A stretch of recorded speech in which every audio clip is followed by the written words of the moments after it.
seen him give. Even the American people agreed that he flat out, well, killed the speech. It was incredible. In fact, the CBS Instant poll right after the speech showed that 76% of viewers approved of what the president said in the speech, and 72% said they approved for his plan for immigration reform and border security. Now, unfortunately, Democrats seem more willing to play partisan games that can hurt the American people than to support our country. So I'm going to give you the top 10 most un-American moments of the State of the Union. The Ferguson File starts right now. So today on the Ferguson File, I'm going to show you just how un-American the Democrats actually were at the State of the Union. We're talking about childish, petty Democrats who wouldn't even clap for things like low unemployment or millions getting off of food stamps. Now, it was clear that Donald Trump knocked his State of the Union speech out of the park, and the polls show that. He stuck to a message of unity and American safety, while also highlighting true American heroes, many of them known and several of them unknown. Now, the most out-of-touch part of the night, though, was that the Democrats somehow thought they were the heroes, all because they decided to wear white and refused to clap for a long list of American successes. Unfortunately, the Democrats clearly hate Donald Trump more than they love this country.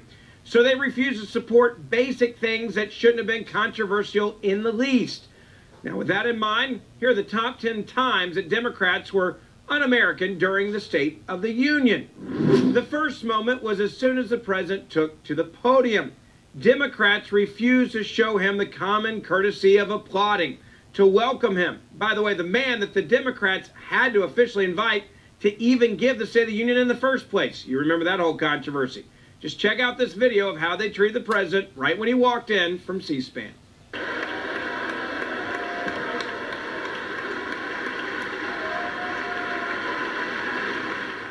Yes, they looked immature and ridiculous, refusing to welcome the President of the United States of America. But it tells you about their mentality. And while disrespecting our president is bad enough, it got a lot worse from there. Un-American moment number 2. Early in his speech, President Trump celebrated the fact that our economy is booming and 5 million Americans have been lifted off of food stamps. That's good news. It's an incredible accomplishment, yet somehow Democrats don't see it that way. They must see 5 million people who are back on their feet, not depending on Democrats for their survival through government programs that keep them begging for more from the Democrats, and basically they treat these people like modern-day slaves. Now think about how un-American it is to not be excited that 5 million fellow American citizens are no longer living in poverty by definition. Just take a look at the reaction to the news in this clip from C-SPAN. Nearly 5 million Americans have been lifted off food stamps.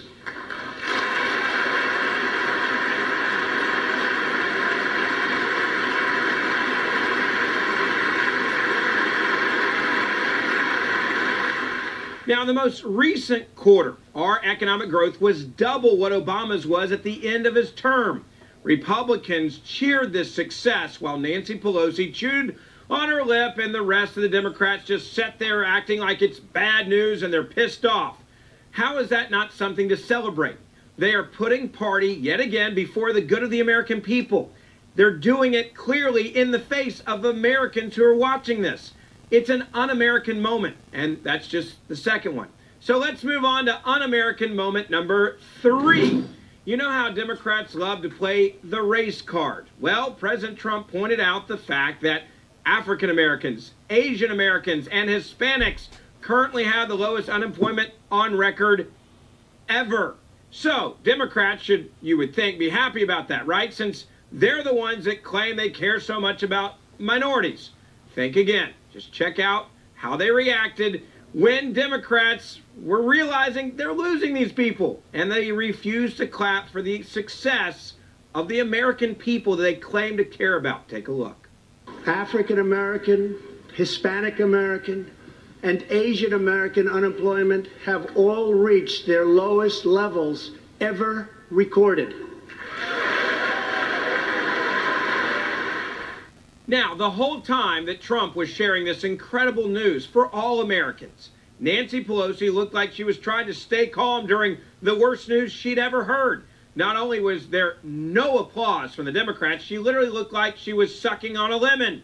Now, when Republicans stood and cheered this news, that's good, again, for all Americans, Democrats refused, and they set their stone face like this was a terrible thing that had happened.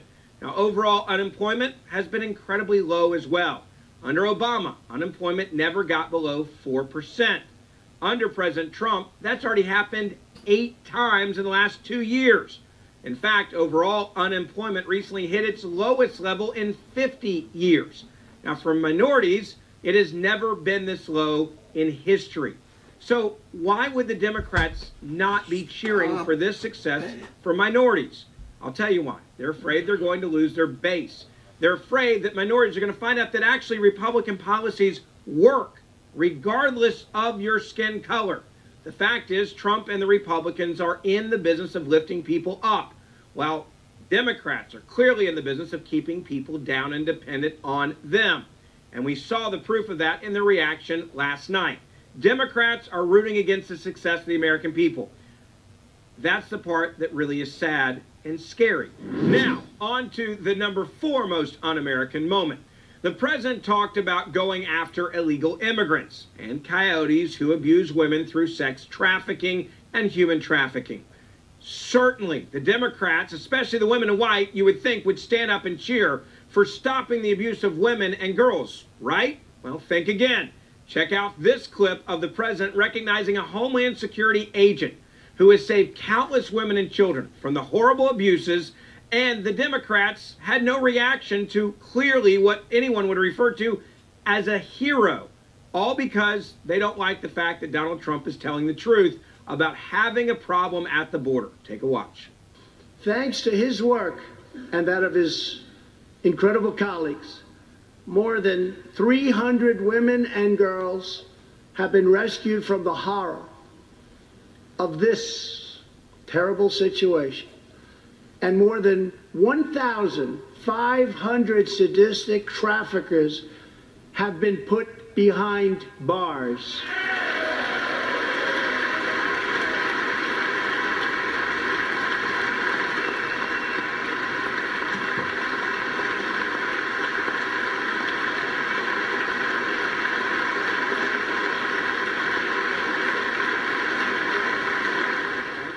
Now, not only does Nancy Pelosi look like she's being forced to clap because she is, how can you not at least clap when you're talking about stopping women from being raped and abused coming across the border?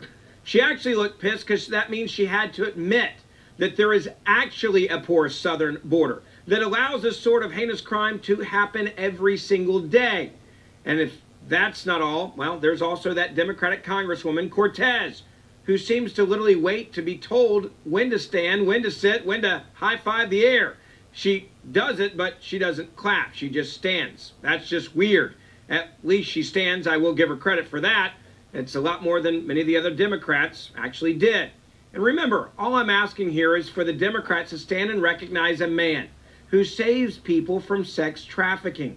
None of this story involved him being a Republican or a Democrat or even politics in general. It's about a man saving people from sex trafficking. This shouldn't be partisan, yet the Democrats refuse to honor someone who risks his life to save women and children from horrific crimes and abuse. Now, on to the un-American moment number 5. The president talked about how great immigration is for our country and how we want to welcome large number of immigrants into America the legal way. The kind who come here legally, the president says, he has no problem with and wants to encourage. Here's a clip from C-SPAN, but I'm sure you can imagine how the Democrats reacted to him suggesting that immigrants actually follow the law of the land. Legal immigrants enrich our nation and strengthen our society in countless ways.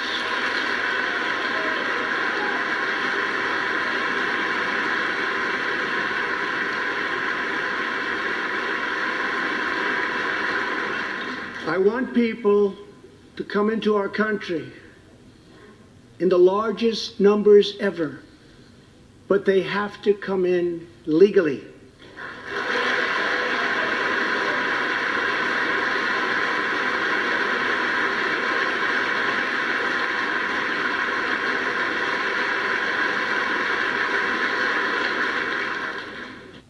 Once again, we've got Nancy Pelosi chewing on her lip, or as the internet said, playing with her dentures. Whatever she was doing, you saw it, you decide.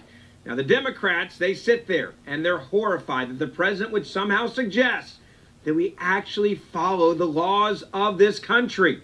Now, I get the politics of this one for Democrats. They've clearly gone all in. They've decided that they support open borders more than they support the American people. Look at who they chose to give their response last night to the president. A woman who supports illegal immigrants voting, meaning canceling out the votes of American citizens in our elections. She supports illegal immigrants getting the right to vote, even though they're not even close to being American citizens. That's pretty crazy. I don't care who you are. That's insane, but that is the Democratic Party. Now, on to Un-American moment number 6. Okay, this might have actually been my favorite. When Donald Trump pointed out that Democrats won't fund a wall, but live with incredible security of their own. I thought Nancy Pelosi might actually explode on the screen behind him. Just take a look. Wealthy politicians and donors push for open borders while living their lives behind walls and gates and guards.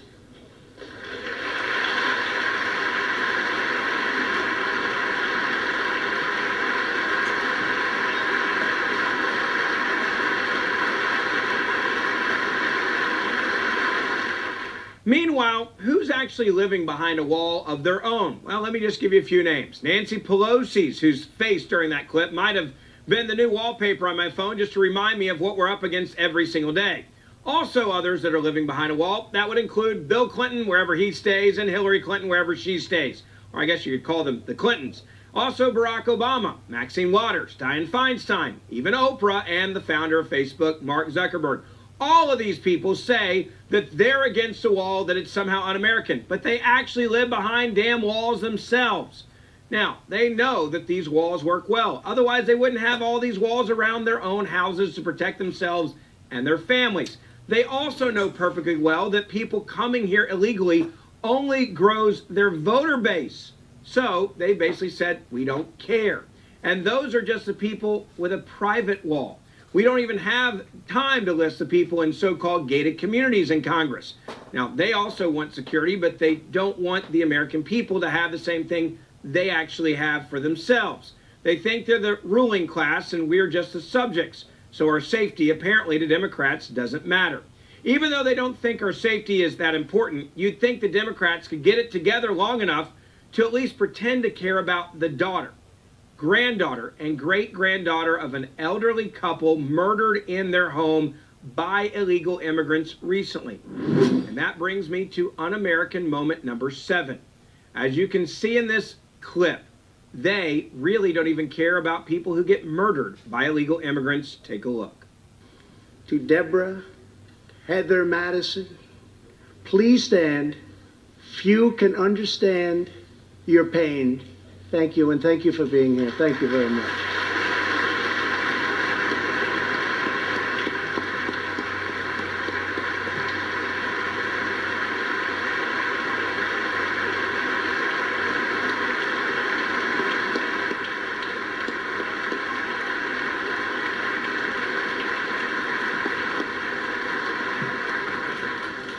Seriously, how callous is Nancy Pelosi? I mean, she does a little mini clap for a second, and then she starts to shuffle the papers on her desk. What is in those notes that's so important that you can't take an extra second to recognize an angel family? By the way, one of the same angel families that tried to meet with Nancy Pelosi, and she refused to meet with any of them, even asking some of them to leave through security individuals at the Capitol. Now, this isn't just un-American. This is literally walking away from doing your sworn job to protect and defend the American people and uphold our laws. Now on to Un-American moment number 8, and this one is really disgusting and flat out un-American. One of the biggest moments of the night came when Donald Trump said he would introduce legislation to save babies who can feel pain from being ripped out of the womb and left to die on a table. And he means it too. Trump recently wrote a letter to Congress saying he would veto any legislation that weakens protections for unborn children. When he said he would protect these innocent lives from being slaughtered, the Republican side of the chamber went wild with applause. And the monsters on the Democratic side had the opposite reaction to actually stopping infanticide. Just take a look at this clip from C-SPAN.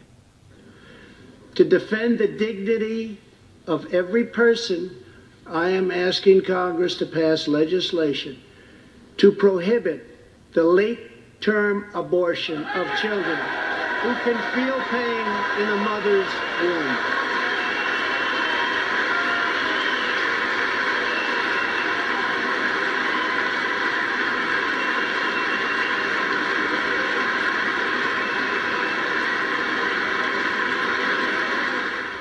Every woman wearing white at the State of the Union refused to protect children who can't defend themselves.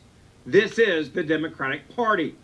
They sat there with cold stares rather than celebrating that infanticide could be outlawed in this country, as it basically already is, until these states and liberals, these women of white, actually went out there and decided to change these laws in places like Virginia and New York to say that infanticide is okay. Look at Congresswoman Cortez. She looked downright angry at the fact that we were going to stop killing children outside the womb or in the third trimester, as the president said. This is chilling to watch. Now, the worst part is these are women who claim their outfits represent women's rights. Many of these women are actually mothers, yet they believe that these children who cannot defend themselves have no rights at all, even after being born. To make matters worse, Nancy Pelosi's guest for the State of the Union, as members of Congress get to bring a special guest, was the president of Planned Parenthood. It's the same organization that championed the infanticide laws in Virginia and New York.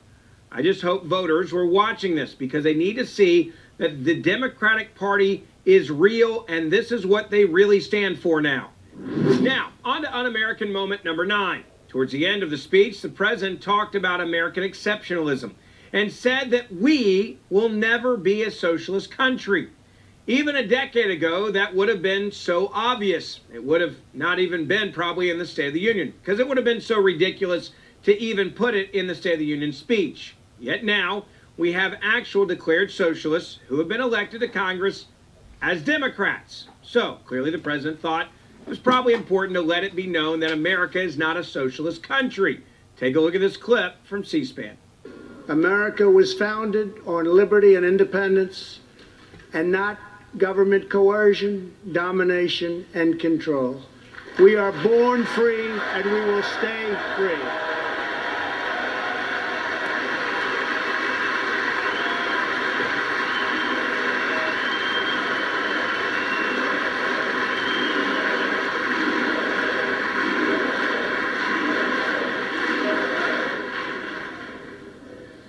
Tonight, we renew our resolve that America will never be a socialist country.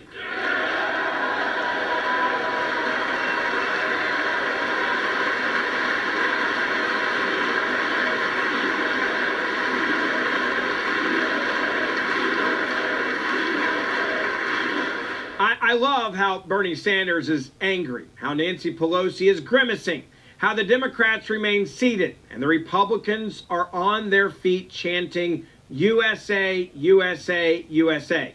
Seriously, Democrats, how hard is it for you to chant for America's freedom? How hard is it to chant for a democracy? How hard is it to chant and be proud of a country that has literally suffocated and defeated socialism around the world? I'll say it again. This is the Democratic Party. And now the 10th and final time the Democrats were un-American last night. At the end of the speech, before Donald Trump had fully finished, the Democrats decided to get up and leave as some sort of rude and petty stunt, I guess. They decided, yeah, we're going to show you. We're going to get up before you leave the room. Just take a look at these Democratic children. Thank you very much. Thank you.